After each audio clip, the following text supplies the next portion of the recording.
Hello everyone, हम class 12th की biology का सेकंड चैप्टर पढ़ रहे हैं जो कि sexual reproduction in flowering plants के बारे में है।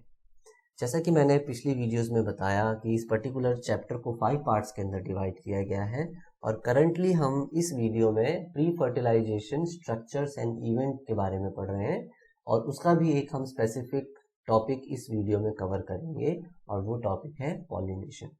तो आइए शुरू करते हैं कि पॉलिनेशन क्या होता है। जैसा कि हमने पिछले वीडियो लेसन्स में पढ़ा कि मेल गैमीट जो कि स्पर्म है पोलन ग्रेन के अंदर प्रोड्यूस होता है और जो फीमेल गैमीट है वो एम्ब्रियो सैक के अंदर प्रोड्यूस होता है।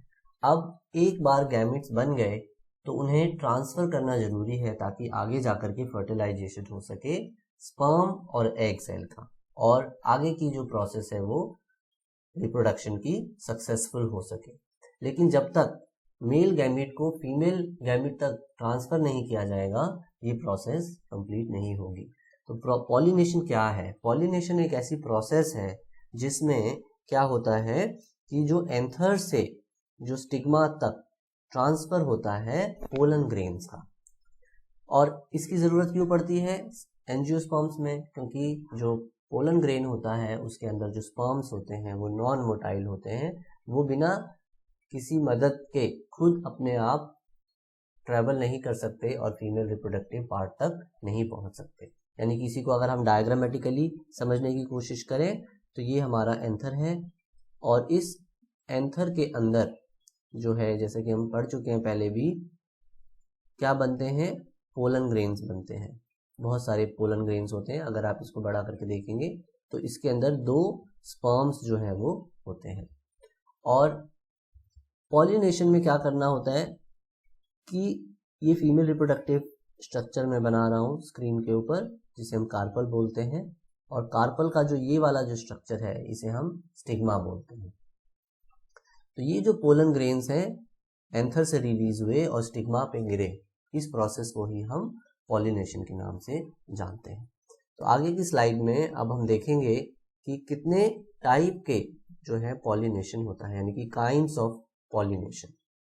तो सबसे पहला जो काइंड ऑफ पॉलिनेशन है, depending upon the source of pollen, कि पोलन कहाँ से रिलीज हो रहा है, उसके बेसिस पे हमने 3 टाइप के जो है पॉलिनेशन को कैटेगराइज किया है। तो सबसे पहला जो टाइप है उसका नाम है ऑटोगैमी। जैसे कि नाम से ही पता चल रहा है ऑटो का मतलब हुआ सेल्फ, यानी कि अगर इसको हम डायग्रामेटिकली समझने की कोशिश करें तो ये एक फ्लावर है और इस फ्लावर के अंदर, जैसे कि पहले अभी डायग्राम बनाया था, फीमेल रिप्रोडक्टिव स्ट्रक्चर कार्पल है और यहाँ पर जो है वो एंथर है। अगर उसी फ्लावर के एंथर से पोलन रिलीज हो और उसी फ्लावर के स्टिग्मा पर गिरे, यानी कि within the same flower अगर गिरे, तो उसे हम क्या बोलेंगे? ऑटोगैमी बोलेंगे। So here the transfer of pollen take place from anther to the stigma of the same flower. और यहाँ पर एक फिगर दिखा रखी है, ये एक एग्जाम्पल है, वोइला प्लांट है जिसके अंदर ये प्रोसेस जो है वो देखने को मिलती है।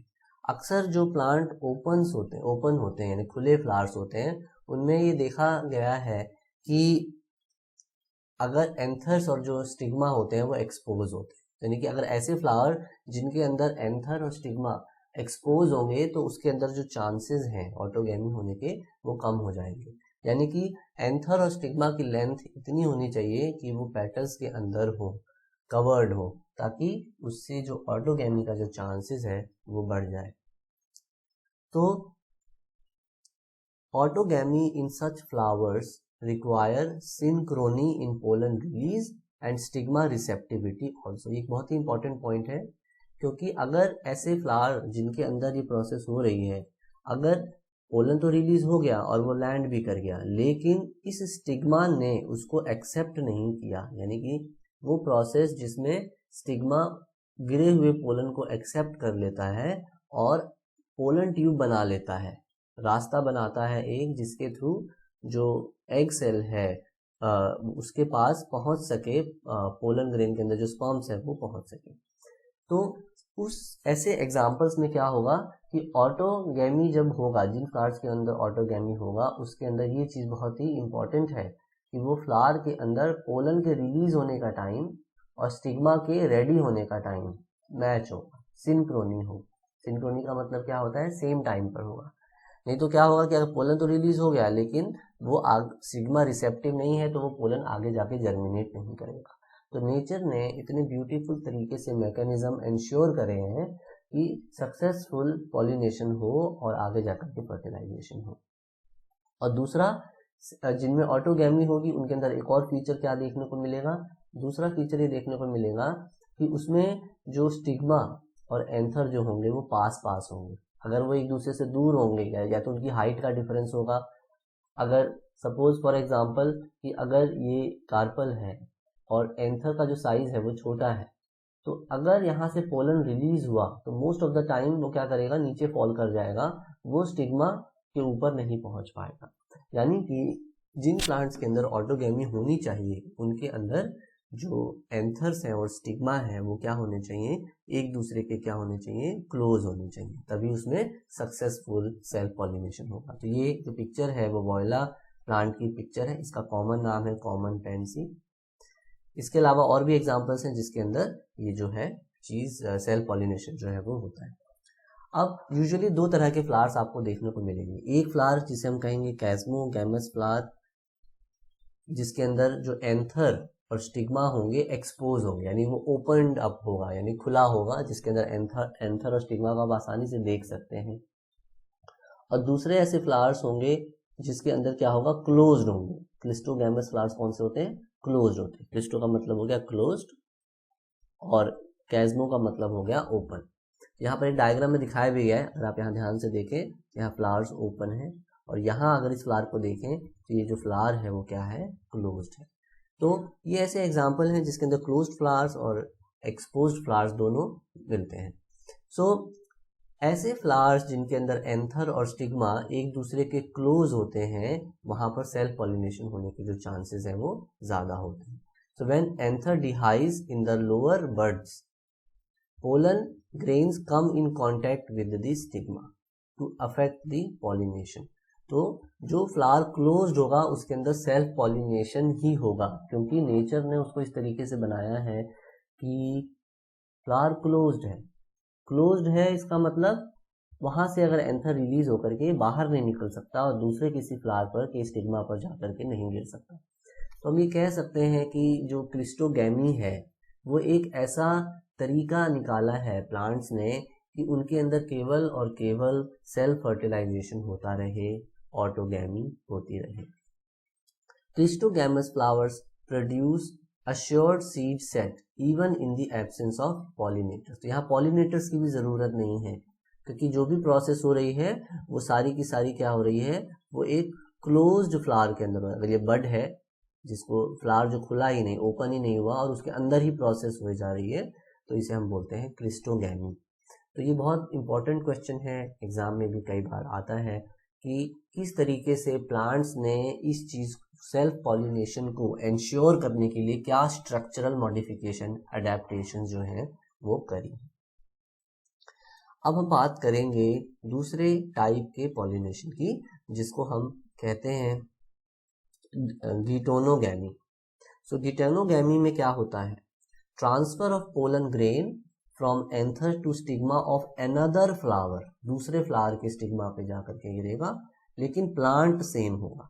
यानी कि अगर ये एक प्लांट है और इस प्लांट में यहाँ पर एक फ्लावर है, इस फ्लावर का ये स्टिग्मा है, फीमेल रिप्रोडक्टिव पार्ट है, और ये एक दूसरा उसी में ऊपर वहां पर एक फ्लावर है जिसके एंथर्स जो है वो एक्सपोज्ड है। तो यहाँ से पोलन रिलीज हुआ और वो रिलीज होने के बाद उसी प्लांट के, यानी कि सेम प्लांट के स्टिग्मा के ऊपर गिरा, तो जो इसे हम बोलेंगे गिटोनोगैमी। सो इसको हम एक्चुअली ये क्रॉस पॉलिनेशन है, लेकिन इसके अंदर क्या डिफरेंट है कि वो सेम प्लांट के फ्लावर के स्टिग्मा पर पोलन जो है वो गिर रहा है और पॉलिनेशन हो रहा है। तो इससे जो भी नया प्रोजेनी बनेगा, जो जीन्स रहेंगी, वो किसकी होंगी, सेम प्लांट की ही होंगी। यानी जेनेटिकली ऐसे जो प्लांट्स होंगे वो क्या होंगे, सिमिलर होंगे, सेम कैरेक्टरिस्टिक जो है उसके अंदर देखने को मिलेंगे। अब हम बात करते हैं तीसरे टाइप के पॉलिनेशन की, जिसका नाम है जीनोगैमी। तो जीनोगैमी में क्या है, the transfer of the pollen grain from the anther of the one plant to the another plant, तो the stigma of the flower of the another plant. तो इसके अंदर अगर हम इसको डायग्रामेटिकली समझें तो ये एक प्लांट है, इस प्लांट का फ्लावर है, इस फ्लावर के अंदर यहाँ पर सपोज अगर एंथर्स हैं तो यहाँ से जो भी रिलीज हुआ पोलन ग्रेन वो दूसरे किसी फ्लावर के जो स्टिग्मा है उसके ऊपर गिरेगा। इस प्रोसेस को हम क्या बोलेंगे, जीनोगैमी बोलेंगे। तो हमने 3 टाइप के पॉलिनेशन के बारे में पढ़ा, ऑटोगैमी, गिटोनोगैमी एंड जीनोगैमी। अब हम बात करेंगे एजेंट्स ऑफ पॉलिनेशन के बारे में, यानी कि जो पॉलिनेशन की प्रोसेस है वो कौन कौन से एजेंट्स की हेल्प से होती है। तो जब हम एजेंट की बात करते हैं तो हम 2 टाइप के एजेंट्स हमारे पास होते हैं। एक एजेंट जो होता है उसे हम बोलते हैं एबायोटिक, यानी non living factors, non living agent, और एक होगा बायोटिक जिसमें आपके इंसेक्ट्स आ जाएंगे एटसेट्रा। सो एबायोटिक में विंड के थ्रू पॉलिनेशन होता है, वाटर के थ्रू होता है, और बायोटिक में एनिमल्स के थ्रू होता है। So majority of the plant use biotic agents for pollination, only a small proportion of plants use abiotic agents. Pollen grains coming in contact with the stigma is a chance factor in wind and water pollination. यानी कि wind और water से जब भी pollination होता है तो वो एक चांस फिनोमिना है, यानी कि उसके अंदर चांसेस जो है बहुत सारे करेक्ट पॉलिनेशन होने के कम होते हैं, लेकिन still this is one of the ways by which the pollination happens. So to compensate for this uncertainty and associated loss of pollen, flowers produce very large quantity of pollen. इस point को हमने पिछले videos में भी discuss किया था, क्योंकि during the transfer बड़े सारे पोलन जो है वो डिस्ट्रॉय हो जाते हैं, इसीलिए प्लांट क्या करता है, बहुत ही लार्ज अमाउंट में पोलन्स बनाता है कि अगर बहुत सारा पोलन अगर डिस्ट्रॉय भी हो जाए तो एटलीस्ट थोड़ा बहुत भी पहुंचे तो वो फर्टिलाइजेशन को इंश्योर कर सके। सो हम पहले अब बात करेंगे पॉलिनेशन बाय विंड, कि विंड के थ्रू यानी हवा के थ्रू किस तरीके से पॉलिनेशन होता है। उसके लिए पॉलिनेशन क्या होगा, जब कभी भी विंड चलेगी तो रिलीज होगा एक प्लांट से, और लॉन्ग डिस्टेंस ट्रेवल करके विंड करंट्स के थ्रू एक प्लांट से दूसरे प्लांट पर पहुंच जाएगा। तो नेचर ने इस प्रोसेस को सक्सेसफुल बनाने के लिए क्या किया, प्लांट्स के अंदर कुछ ऐसे कैरेक्टर्स बना दिए जिससे प्रोसेस सक्सेसफुली हो सके। यानी कि जितने भी विंड पॉलिनेटेड फ्लावर्स होंगे, यानी कि वो फ्लावर्स जिनके अंदर विंड पॉलिनेशन होता है, उनके अंदर अक्सर एक ओव्यूल देखने को मिलेगा in each ovary, and numerous flowers packed into an inflorescence, यानी एक ही इनफ्लोरेसेंस के अंदर बड़े सारे फ्लावर्स जो होंगे वो पैक होंगे। यहाँ पे जो डायग्राम दिखाया गया है ये एक्चुअली में छोटे छोटे जो स्ट्रक्चर दिखाई दे रहे हैं ये बहुत सारे फ्लावर्स हैं, यानी कि बहुत सारे फ्लावर्स का बंच है ये, ताकि ज़्यादा से ज़्यादा अमाउंट में वो क्या कर सकें, एंथर के अंदर पोलन बना सकें। जितनी ज़्यादा संख्या में होंगे उतना ज़्यादा पोलन बनेगा, और ज़्यादातर एनर्जी वो क्या करते हैं, पोलन बनाने में लगाते हैं और अपनी एनर्जी को सेव करते हैं। कैसे, ऐसे प्लांट्स के अंदर केवल ओव्यूल के अंदर एक ही सिंगल ओव्यूल मिलेगा ओवरी के अंदर। तो एग्जाम में कई बार ये पूछा जाता है कि जो भी विंड पॉलिनेटेड प्लांट्स होते हैं उसके अंदर क्या मॉर्फोलॉजिकल एडेप्टेशन है। तो ये जो हम पढ़ रहे हैं ये हम पढ़ रहे हैं एडेप्टेशन, जो ये शो करती है कि वो प्लांट जो है वो क्या करता है, वो फेवर करता है विंड पॉलिनेशन को। So a familiar example of this is corn. जो अगर आपने कॉर्न खाया हो तो उसके ऊपर कॉब होता है, तो वो जो लॉन्ग हेयर लाइक स्ट्रक्चर्स जो आप देखते हैं वो क्या है, they are stigma and style. जो लॉन्ग हेयर लाइक स्ट्रक्चर्स हैं वो स्टिग्मा एंड स्टाइल है, and which wave in the wind to trap pollen grain, यानी कि जब कभी भी एयर करंट फ्लो करेगा तो ये तेजी से हिलेंगे, और ये हेयरी स्टिग्मा होगा तो वो ज़्यादा से ज़्यादा जो है वो कलेक्ट करेगा पोलन ग्रेन को एयर में से। तो नेचर ने प्लांट के अंदर इस तरीके की मॉडिफिकेशन करके क्या किया है, प्लांट्स को उसके लायक बनाया है कि वो विंड पॉलिनेशन कर सके। अब हम बात करते हैं वाटर से पॉलिनेशन जब होता है तो उसके अंदर कौन से फीचर्स हैं और कौन से एग्जाम्पल्स जो है हमें देखने को मिलते हैं। सो पॉलिनेशन जो वाटर पॉलिनेशन होता है वो एक बहुत ही रेयर प्रोसेस है, quite rare in flowering plant and is only limited to about 30 genera. केवल 30 जेनेरा ऐसे हैं और ज़्यादातर उसमें मोनोकॉट प्लांट्स हैं। बहुत ही कम प्लांट्स के अंदर पॉलिनेशन बाय वाटर देखने को मिलता है। तो इसमें क्या होगा कि जो वाटर है, जितने भी हमने पिछली क्लासेस में हमने पढ़ा है कि जितने भी लोअर फॉर्म्स ऑफ प्लांट्स होते हैं उसके अंदर मेल गैमेट बनता है और किसी भी मीडियम से वो ट्रैवल करके, मोस्टली वाटर के थ्रू ट्रैवल करके फीमेल रिप्रोडक्टिव पार्ट्स तक पहुंचता है, जैसे कि एल्गी के केस में होता है, ब्रायोफाइट्स के केस में होता है, एटसेट्रा। लेकिन एंजियोस्पर्म्स के केस में, क्योंकि नॉन मोटाइल होते हैं, यहाँ पर भी जो स्पर्म है वो नॉन मोटाइल है, तो पानी में अगर पॉलिनेशन हो रहा है तो क्या कर सकता है, एक जगह से दूसरी जगह पर जो स्पर्म है वो ट्रैवल करके जा सकता है और फर्टिलाइजेशन कर सकता है। तो एल्गी में, ब्रायोफाइट्स में, टेरिडोफाइट में तो हमने पढ़ा था कि जो मेल गैमीट होता है वो वाटर करंट्स के थ्रू फीमेल रिप्रोडक्टिव स्ट्रक्चर तक पहुंचता है। लेकिन एंजियोस्पर्म्स के अंदर ऐसा बहुत कम देखने को मिलता है। तो यहाँ पर दो कुछ एग्जाम्पल हैं एंजियोस्पर्म के जो बहुत ही इंपॉर्टेंट है, वेलिसनेरिया एंड हाइड्रिला, जो कि क्या है, फ्रेश वाटर में ग्रो करते हैं, और कुछ ऐसे एग्जाम्पल्स हैं जो मेराइन वाटर में, यानी कि जो सॉल्टी वाटर होता है उसमें ग्रो करते हैं, जॉस्टेरा। सो इसमें वाटर के थ्रू क्या होता है, पॉलिनेशन होता है। तो इन majority of water plants, for example water hyacinth की अगर हम बात करें या वाटर लिली प्लांट की बात करें, तो flowers emerge above the level of water, वो पानी के बाहर निकल आते हैं फ्लावर्स, और फिर उसमें किसके थ्रू पॉलिनेशन होता है, इंसेक्ट्स के थ्रू या विंड के थ्रू होता है। वेलिसनेरिया के अंदर, ये बहुत इंपॉर्टेंट पॉइंट है, जो फीमेल फ्लावर है वो सरफेस पर आ जाती है, यानी कि उसका जो फीमेल पार्ट है, अगर आप देखेंगे ये वाला जो है ये मेल फ्लावर है और ये फीमेल फ्लावर है, तो फीमेल फ्लावर है बिल्कुल ये पानी के टॉप के अंदर, यानी कि ये पूरा इसकी डेप्थ है, ये सरफेस है, ये वाटर का सरफेस है। अगर ये पॉन्ड के अंदर है या कहीं भी है, वाटर सरफेस पर ग्रो करते करते ये वाला जो पोर्शन है वो सरफेस पर आ जाता है, और सरफेस पर आने के बाद क्या होगा, और कैसे आएगा सरफेस पर, जब इसकी जो स्टॉक है वो बहुत इलोंगेटेड हो जाएगी और ग्रो करते करते वो सरफेस पर आ जाएगा। और जो मेल फ्लावर्स हैं वो क्या करेंगे, लार्ज अमाउंट में पूरा का पूरा जो फ्लावर है वो ब्रेक हो जाएगा और ट्रैवल करके वो चला जाएगा किसके पास, फीमेल रिप्रोडक्टिव स्ट्रक्चर के पास चला जाएगा। यानी कि वाटर करंट्स के थ्रू, पानी के बहाव के वजह से जो detached small small male flowers होते हैं वो फीमेल फ्लावर के स्टिग्मा तक पहुंच जाते हैं, और वहां पहुंच करके फिर क्या होता है, उनका पॉलिनेशन जो है वो होता है। ये बहुत ही इंटरेस्टिंग एग्जांपल है और कई बार एग्जाम में ये क्वेश्चन यहाँ से आए।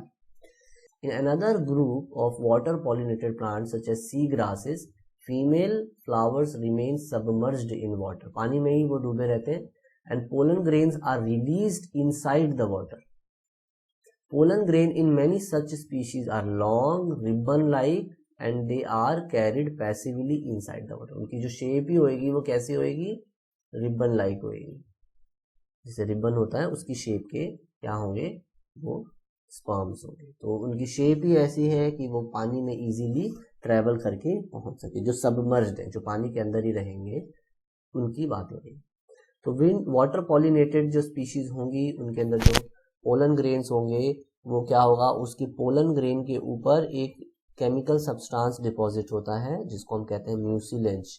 ये क्या करता है, उसको वाटरप्रूफ बना के रखता है, यानी कि पानी से वो गीला नहीं होगा और हैवी होकर के सिंक नहीं करेगा, इजीली ट्रैवल करके फीमेल रिप्रोडक्टिव पार्ट तक पहुंच जाएगा। अब हम बात करते हैं इंसेक्ट्स के थ्रू कैसे होता है। So majority of the flowering plants that we have, वहाँ पर जो पॉलिनेशन होता है वो बीज, मधुमक्खियों की वजह से, बटरफ्लाइज की वजह से, या किसी भी इंसेक्ट की वजह से हो सकता है, इवन हमिंग बर्ड्स की वजह से भी होता है। तो जितने भी एनिमल इंसेक्ट्स, बीज हैं, जब कभी भी वो आती हैं नेक्टार लेने के लिए, तो उनकी बॉडी के ऊपर पोलन ग्रेन चिपक जाते हैं, और फिर जब वो एक फ्लावर से दूसरे फ्लावर में नेक्टार, जो फूलों का रस है, उसको चूसने के लिए मूव करती हैं, ट्रैवल करती हैं, तो जो पोलन ग्रेन है वो एक फ्लावर से दूसरे फ्लावर में उनकी बॉडी से चिपक करके क्या हो जाते हैं, ट्रांसफर हो जाते हैं, और इस तरीके से जो पॉलिनेशन है वो इंसेक्ट्स के थ्रू इजीली हो जाता है। इसीलिए प्लांट्स ने क्या किया, स्ट्रैटेजी बनाई कि इंसेक्ट्स को अट्रैक्ट करने की कि कैसे उन्होंने अपने अंदर बड़े सारे कलर्स को डेवलप किया ताकि जो वो है फ्लावर्स जो है वो शोवी हो जाएं, यानी इजीली वो अट्रैक्ट कर सके अपने पॉलिनेटर्स को, अलग अलग फ्रेग्रेंसेस बनाए ताकि उसको स्मेल करके जो इंसेक्ट्स या एनिमल्स हैं वो आ जाए, और अपने अंदर बहुत सारा नेक्टार बनाया। तो जो नेक्टार होता है वो एक तरीके से अवार्ड होता है, रिवॉर्ड होता है। रिवॉर्ड का मतलब कि अगर आप मेरे पास आओगे, पोलन ग्रेन को ले करके दूसरे प्लांट तक ले जाओगे, तो उसके बदले में आपको क्या मिलेगा, रिवॉर्ड मिलेगा, जिसे हम किसकी फॉर्म में रिवॉर्ड मिलेगा, नेक्टार की फॉर्म में मिलेगा। सो ये वो एडेप्टेशंस हैं उन प्लांट्स के अंदर जिनके अंदर इंसेक्ट्स के थ्रू क्या होता है, पॉलिनेशन होता है। सो यही यहाँ पर इस पॉइंट के अंदर डिस्क्राइब किया गया है। To sustain animal visits the flowers have to provide rewards to the animals. Nectar and the pollen grains are the usual floral rewards.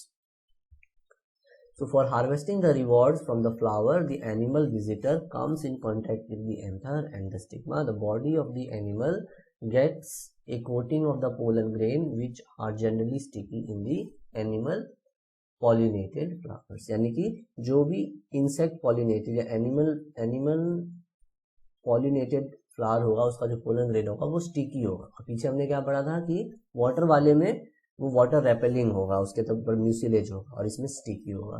तो ये उनके फीचर्स भी जो है वो अलग अलग होंगे डिपेंडिंग अपॉन कि किस टाइप का जो पॉलिनेशन है वो होता है। अब हम बात करेंगे कुछ और ऐसे एग्जाम्पल्स की जहाँ पर बहुत ही इंटरेस्टिंग तरीके से पॉलिनेशन होता है इंसेक्ट्स की वजह से। तो कुछ और एग्जाम्पल्स को यहाँ देखते हैं। सबसे पहले बात करते हैं कि कई ऐसे प्लांट्स होते हैं, तो यानी कि खाली नेक्टार नहीं होगा फ्लोरल रिवॉर्ड, पोलन ग्रेन नहीं होंगे खाली फ्लोरल रिवॉर्ड, और क्या रिवॉर्ड हो सकता है, कई फ्लावर्स क्या करते हैं अपनी लीफ की शेप को इस तरीके से बना लेते हैं कि वहां पर कुछ बटरफ्लाइज आएंगी और एग्स को ले कर देंगी, ताकि सेफली वो एग्स वहां पर कुछ दिनों के लिए उनको शेल्टर मिल जाए और उस एग से हैच होकर के जो लार्वा है बने, प्यूपा बने और बटरफ्लाई जो है वो रिलीज हो सके। एक एग्जांपल है, एक फ्लावर है जिसका नाम है एमोर्फोफिलस। एक टॉलेस्ट फ्लावर की कैटेगरी में आता है, 6 फीट हाइट होती है इसकी। ए relationship exist between a species of moth, एक मॉथ है, एक इंसेक्ट है, और एक प्लांट है यूका। इन दोनों के अंदर moth and the plant can not complete their life cycle without each other. The moth deposits it's egg inside the locule of the ovary. हमने पढ़ा था कि अगर ओवरी है, राइट, अगर ये ओवरी है, इसको अगर हम इस तरीके से देखें, बार बार हम इस डायग्राम को ड्रॉ करते आए हैं, और इस ओवरी के अंदर क्या है, हमने पढ़ा था ओव्यूल है, और हमने ये डिटेल में भी पढ़ा था कुछ वीडियोस में, पिछली वीडियोस में, कि ओव्यूल का स्ट्रक्चर कैसे होता है। ये जो खाली जगह है, ये इंसेक्ट क्या करते हैं, अपने अंडों को इसके अंदर रिलीज कर देते हैं। ये लॉक्यूल है, लॉक्यूल है जिस ओवरी के अंदर जो खाली जगह होती है, इसके अंदर एग्स को रिलीज कर देते हैं, ताकि फ्लावर के अंदर बिल्कुल इंजेक्ट कर देते हैं उसको, ताकि जो है एग्स जो है वो फ्लावर के अंदर ही इजीली क्या हो सके, हैच हो जाए और उससे लार्वा जो है वो इजीली बन जाए।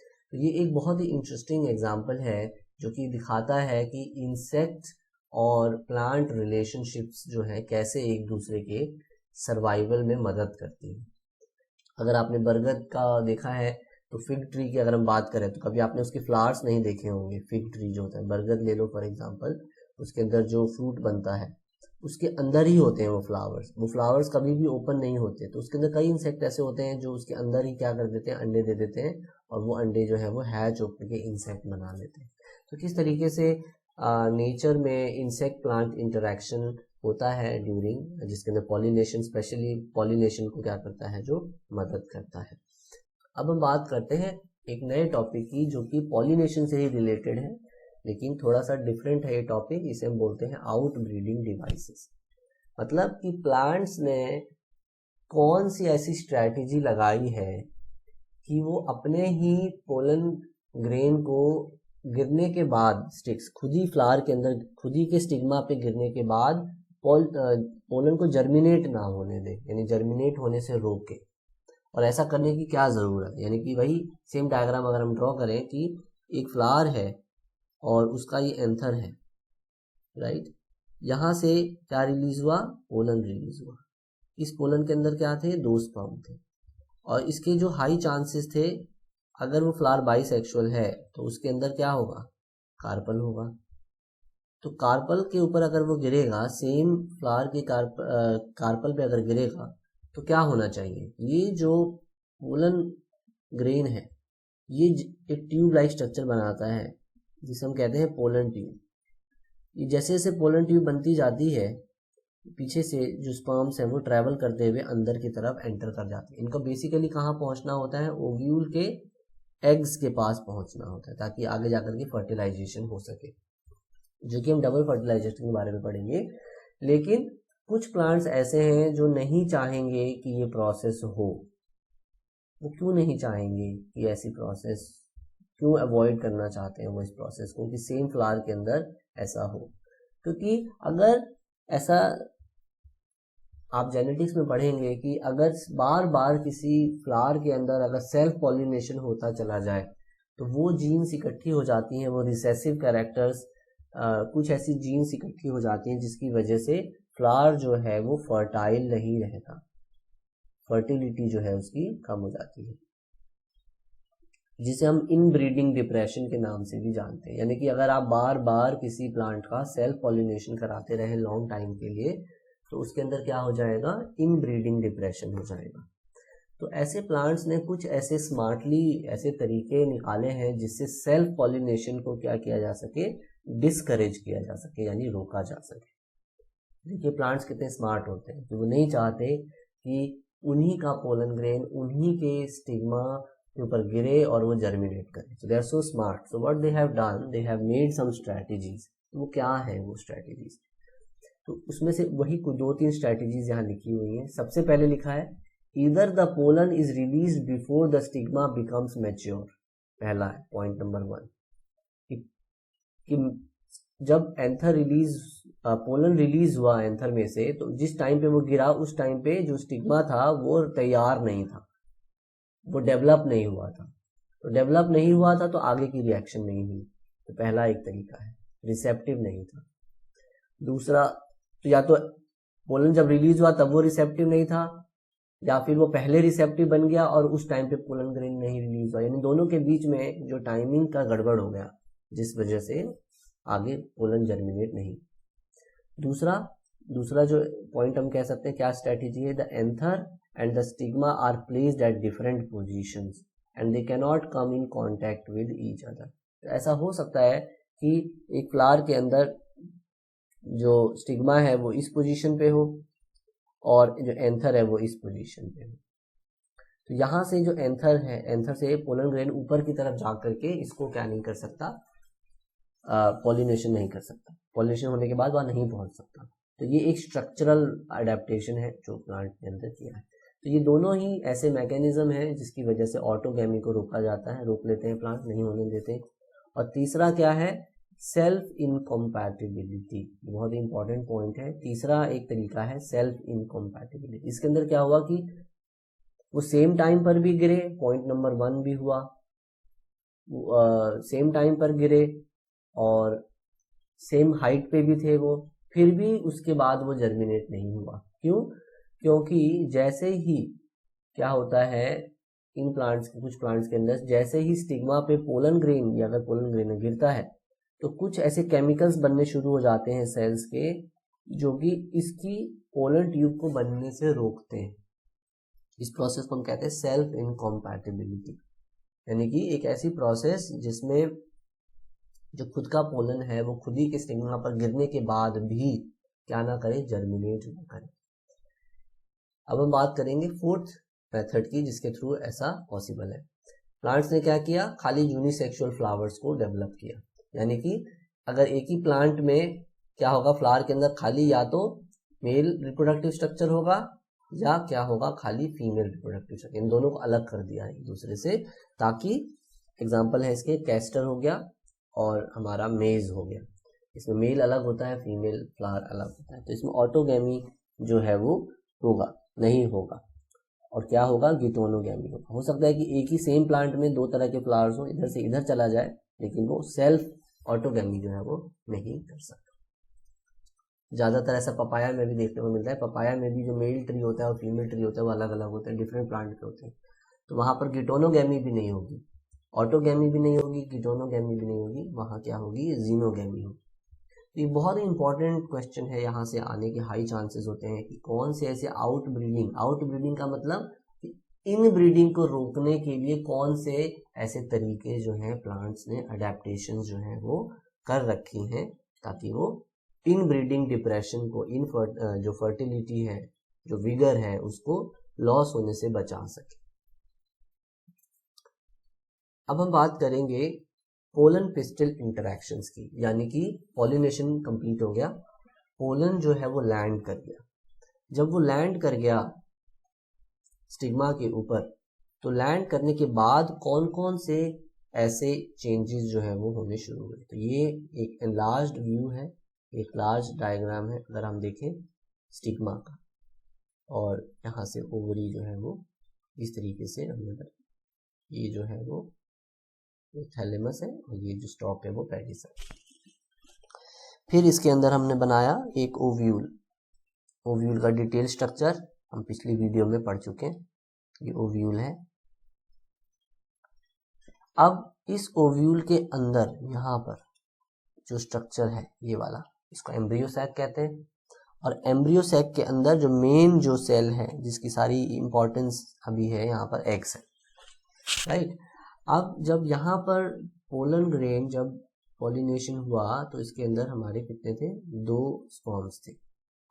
जब इसके ऊपर लैंड हुआ, तो जैसे ही इसके ऊपर ये लैंड हुआ, तो लैंड होने के बाद क्या होता है, जैसे कि हमें पता है कि पोलन ग्रेन के अंदर 2 वॉल्स होती हैं, outer wall and inner wall.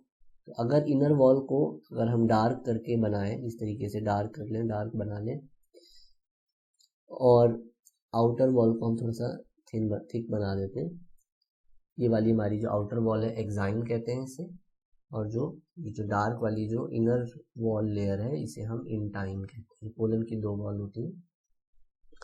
अब क्या होता है कि जैसे ही वो उसके ऊपर गिरता है, पोलन गिरता है, तो इसकी कोई गारंटी नहीं है कि ये जर्मिनेट करके एग सेल तक पहुंच जाएगा, इसका जो स्पर्म्स है वो पहुंच जाएंगे, इसकी कोई गारंटी नहीं है, क्योंकि हवा से, पानी से बहुत सारे पोलन ग्रेन जो है वो डिफरेंट स्टिग्मा पे गिरते रहते हैं, और फिर भी क्या होता है, जर्मिनेशन नहीं होता। यानी कि जब कभी भी पॉलिनेशन होने के बाद जब ये लैंड करेगा किसी पर्टिकुलर स्टिग्मा के ऊपर, तो वो एक राइट टाइप का क्या होना चाहिए, पोलन होना चाहिए।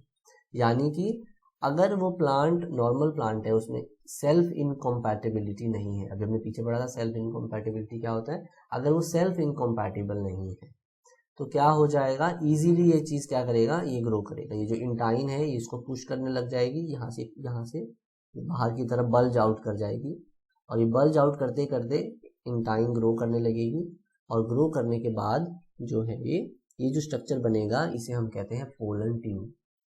प्रोसेस को कहते हैं पोलन जर्मिनेशन, और इस ट्यूब लाइक स्ट्रक्चर को कहते हैं पोलन ट्यूब।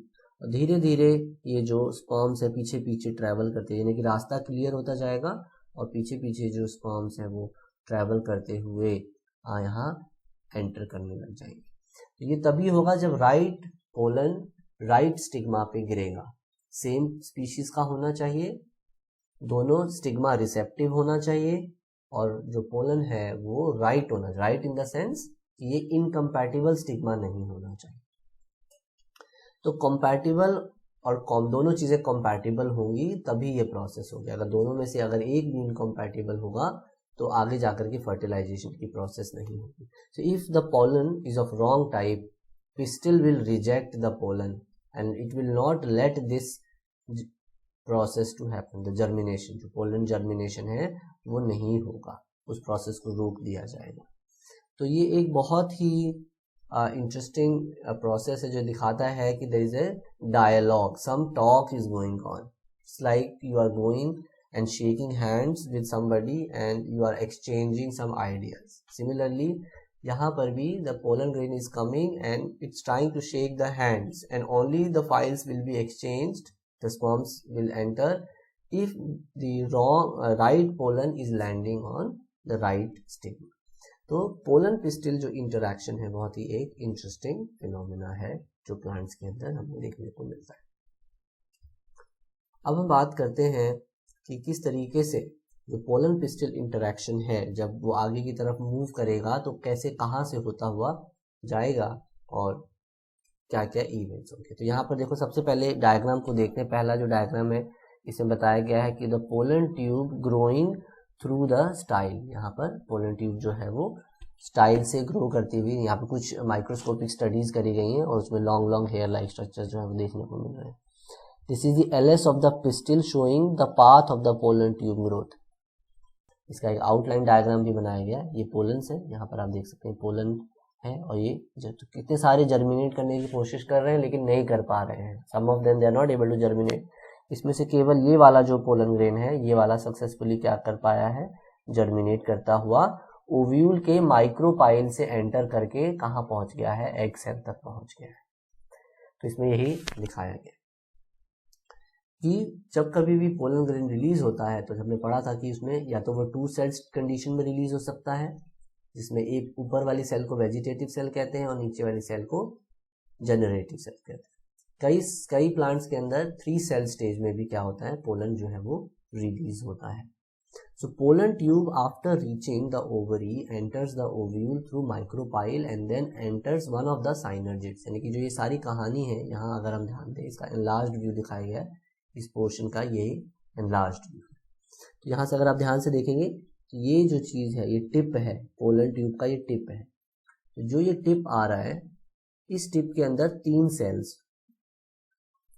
2 तो स्पर्म हो गए और एक और जो सेल है जिसको हम कहते हैं वेजिटेटिव सेल,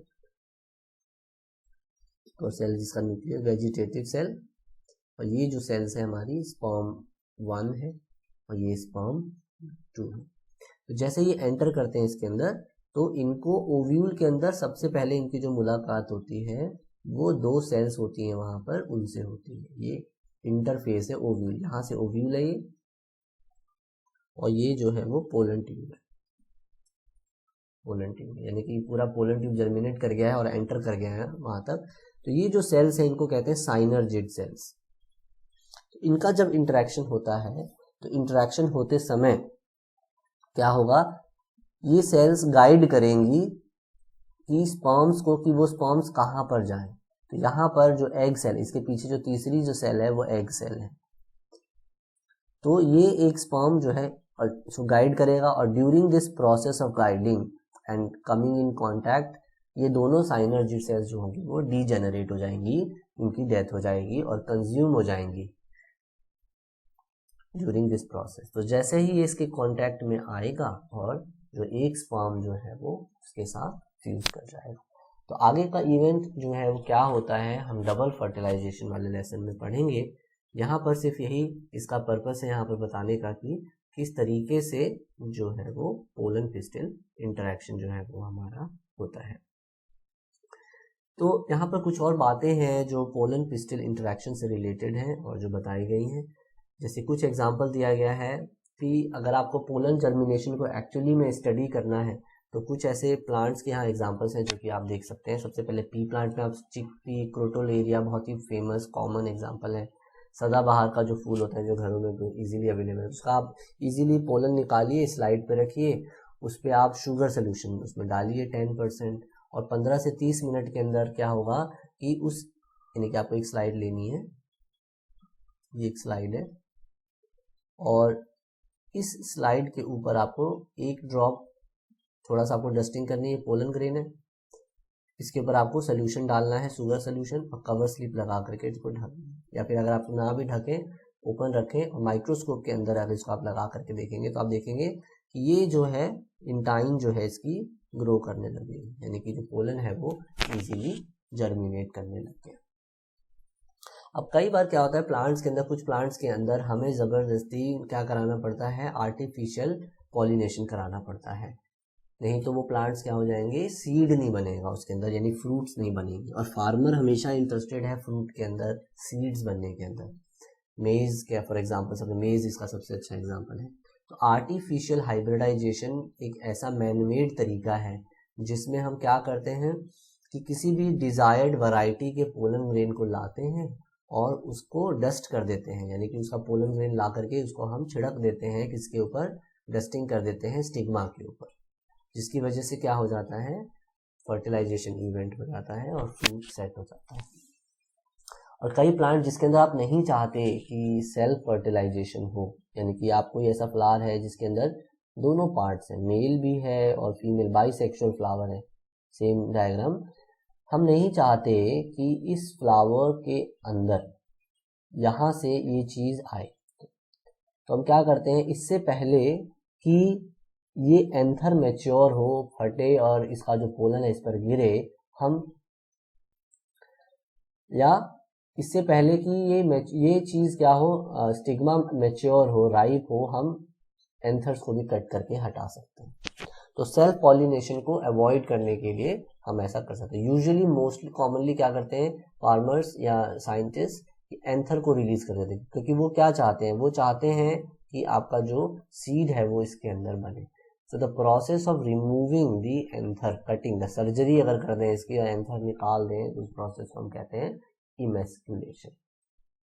और फिर इमैस्कुलेशन करने के बाद क्या करते हैं, इसको एक, जैसे जो टी बैग होता है उसी साइज का एक स्मॉल बैग आता है, उस बैग से इसको ढक देते हैं और इसके अंदर जो है वो नॉट लगा देते हैं, गांठ लगा देते हैं, इसको हम कहते हैं बैगिंग।